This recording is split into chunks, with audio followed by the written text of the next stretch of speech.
Hi Aquarius, welcome to your week ahead tarot with me, Raphael from Reydiant Reality. It's an absolute pleasure to have you. Thank you so much for being here. Thank you so much for joining me. Quick note, my readings are for your sun, moon and ascendant sign. So whether you're a sun, moon or rising sign Aquarius, this is for you. And I always advise that you watch all three to get a clearer, more complete picture of how they're going to speak to you. With that said, remember they are general readings. Not everything's going to resonate with everybody, and that is just fine. You should always use your own discernment. Before we start, as always, I would like to bless my deck of cards for the forms of love, light, peace, prosperity and abundance. And I pray that the messages that come through are ultimately clear and concise. They help you on your path to your highest vibrational good. So your key to the week this week is the Death card. Endings, completions, culminations and removals. Remember, the Death card is always a point at which something comes to an end. All right, sometimes it's a situation, sometimes it's a job, sometimes it's a relationship, sometimes it's just an old way of thinking. It doesn't always have to be the big, the big one. It doesn't always have to be a person, and usually when it is, it will come up with very specific combinations of cards, which I've talked about ad nauseum, and also you will find out what all of those combinations are if you take my tarot course next year. So with that said, I would like to say this week there are decisions ahead of you, my dear Aquarians, right? One thing that we say with the Death card, one of the little known secrets with this is, if you acknowledge what comes to an end over the course of this week, you avoid the Tower card. If you know there's something that you need to end, complete, let go of, release, if you hold on to it, you meet the Tower. If you let it go with grace and poise, even if it is painful, you avoid the Tower. All right, so this week, this really is, if ever there were a week to use your discernment over what you are ready to let go of, to phase out or to release, this would be it. If you are a continued subby, you know Raffi loves you. If you're new to my channel, please don't forget to like, share, and if you should so choose and it resonates, hit the subscribe button. For your actions and options this week, you have the Devil card. This is literally the ending or the release of an old bad habit. This is something that you have done or that you do that you know is no good for you. This could be, let's say you're a drinker. This could be, you know what, I'm going to cut down on the drinking. If you're a smoker, I'm going to stop smoking. If you have a really poor diet or you are a bit of a sugar addict, guilty, right, this week you could, this could be something where you say to yourself, okay, you know what, I'm going to get this under control. The reason I love this is because the Devil card in your actions and options, the positive energy of this, you get obsessed about something. Because you've got this with the Death card, that is literally getting rid of, releasing, removing a bad habit, something that you are addicted to or that you're tied to, that you're unconsciously like, oh, I can't stop doing this. This week you're going to find a way to do so, or at a later date, you will run into the Tower where it will get the better of you. All right. So this week, I actually feel like this could be a week where you're cutting, breaking or releasing a bad habit of some kind. For your communications and conversations, you have the King of Swords. In some way, shape or form, Aquarius, you show up for yourself as yourself within your reading. The King of Swords for me is Aquarius ruled. What I love most about this as well, whatever your gender might be, this speaks to the Aquarius trope. The King of Swords is your communications and conversations, which means this week you are clearly you're communicating clearly, honestly, openly and effectively, and you are shutting someone or something down. Anyone or anything that tries to encroach, anyone or anything that tries to maybe get the better of you. This is a week where, I feel sorry for anybody at the best of times, but this week especially, I feel sorry for anyone that tries to kind of come in and muscle in on you, or try to sway you, or maybe even try to shout you down or anything like that, because they're going to get it this week. They'll get it with both barrels, unfortunately, especially because it's almost like you're hell-bent on releasing or letting something go, and anyone or anything that gets in the way of that is meeting the King of Swords within you.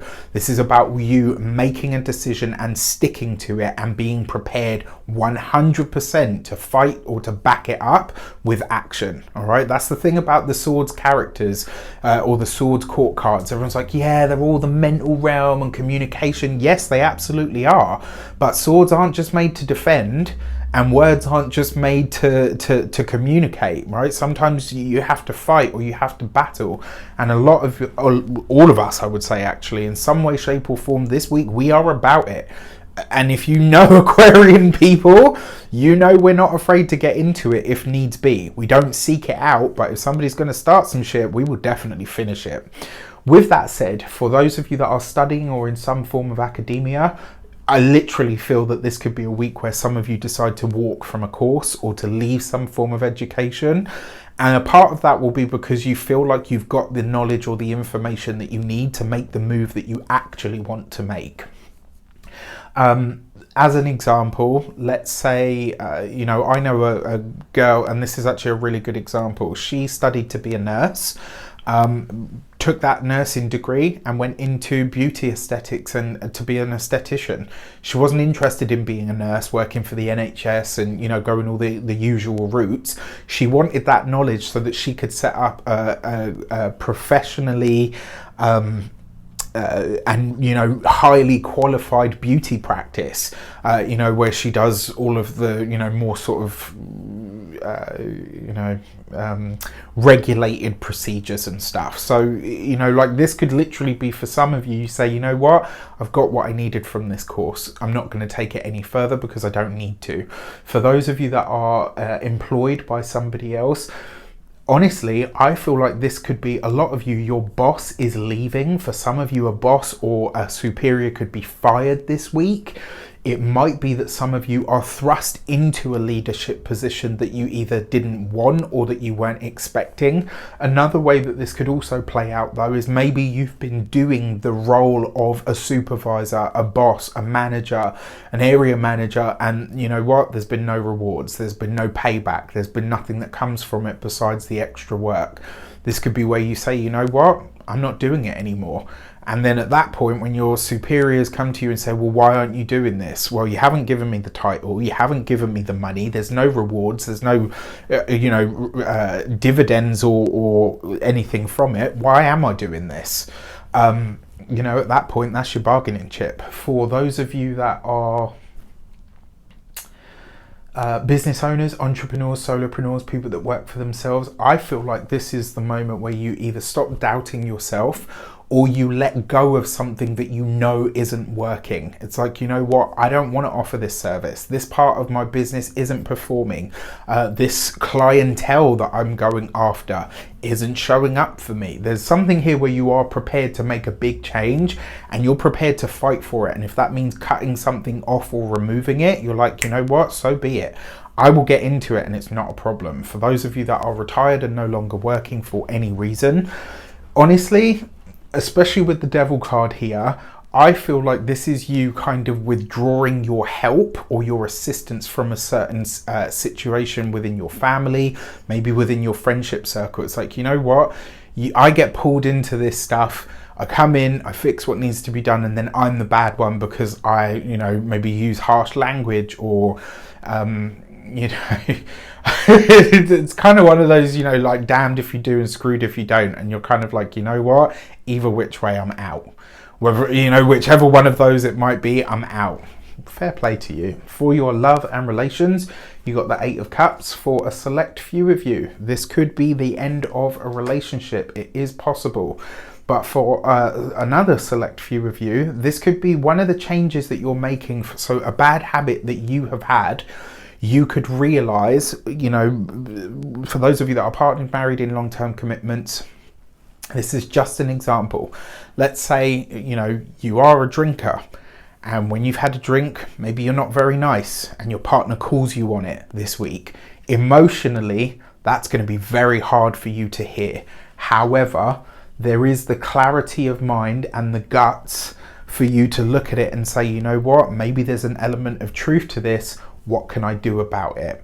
It's not going to be easy. It's not going to be easy to hear. Might not even be easy to do something about. but it does suggest that you are approaching it. And that's just one example, and it's to give you an example of how this could play out. For those of you that are single, honestly, you could be meeting someone this week, but they seem to be emotionally unavailable. Not physically, like physically they could be present. In fact, with the Devil card there, the sex could be great, but there's no other connection beyond that. It could also be that maybe you're involved with somebody that is a bit of a toxic combination or connection. And this week it's like, you know what? I'm going to cut this out before it becomes any big problem later on.